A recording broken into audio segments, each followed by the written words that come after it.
Audi have been known for making many great cars over the years, from the R8 to the RS6, popular cars that everyone loves. There's been a lot of new modernised cars within the scene and really beating brands like BMW and Mercedes in some areas with really cool tech. Well, in this video, there's a strange car that kind of got away and never went into production. What is that car? It's the Audi Quattro Spyder concept from 1991. To understand the history of this car, we need to go back into the Audi Quattro. The Audi Quattro was a road and rally car produced by Audi in the 1980s, and it had production through to 1991, ironically when the car began and concept started. They were doing really well in rally, and it was just a very popular car. Today you can buy one for quite an expense because these are rare rally-esque concepts. They were doing great in racing as well, and the Audi 100 before that and the Avant were successful, and therefore at the end of its stint they decided that Audi would try a more of a sports coupe style looking car. After a success in rally, European and North American markets with its four-wheel drive system, Audi decided to look into this sports car called the Audi Quattro, also known as the Spyder concept. It very much is similar to me like an Audi R8 or an Audi TT.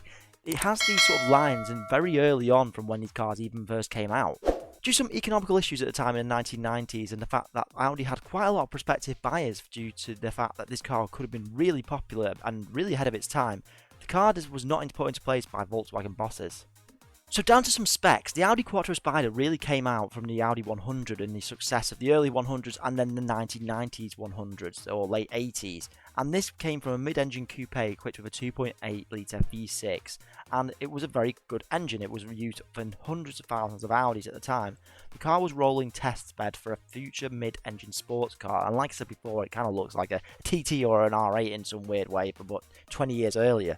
It came with a 5-speed manual gearbox, and it weighed just under 1,100 kg curb weight with a very advanced trapezial suspension links. All of the unique features depicted in the concept would find their way into Audi production vehicles later, as we already know. Another car that Audi knew well was the Peugeot 205 from its Group B rally days, sharing the same drivetrain or similar in the car.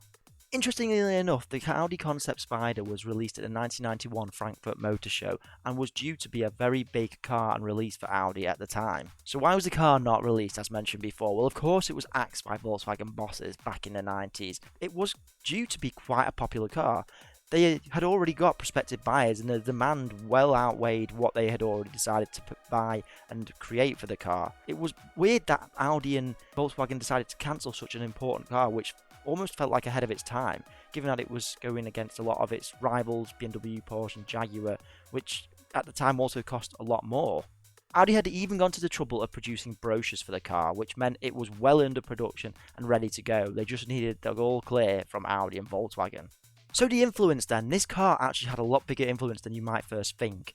Well, given that this car went under the radar back in 1991 and a lot of people forgot about it, it also held play to a lot of cars that we have today. Take for example the Porsche Boxster. This car was a really successful sports car in the early 2000s, and because of the Audi 1991 concept, we have the Boxster. Take for example the Audi A8s and modern luxury cars that we have. Very similar interiors and very similar drivetrains. Of course the Audi TT, exactly the same style that we have today, and probably the reason we have the TT and cars like the R8.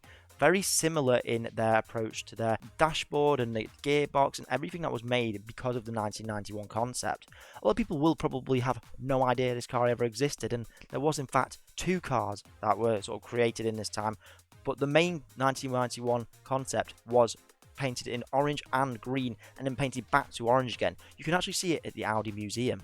There wasn't just one attempt at the Quattro Spyder, there was two other more attempts that you may not have heard about. At the Paris Motor Show in 2010, another concept from the Audi Quattro Spyder concept was created, and Audi presented this on the 30th anniversary of the original Quattro, and this had an all-wheel drive system much like the original Quattros did. This was based on the RS5, which of course you probably look at it and would go, that is now an RS5. Of course, there was also 3 years later the 2013 concept, and they just seem to have this idea of continuously creating a Quattro concept and never really releasing it. It was powered by a 2 litre 4-cylinder TFSI engine and it created around 400 horsepower. But we do of course have Audi RS3s, Audi RS4s and RS5s now, which sort of fit the bill and seems almost pointless to have this Quattro Spyder, but Audi have consistently come back and tried to give us a Quattro concept in some form. Whether we'll see one again remains to be seen, but it's definitely a car I think a lot of people would love to see as a rally homage. Don't forget to subscribe if you like car content.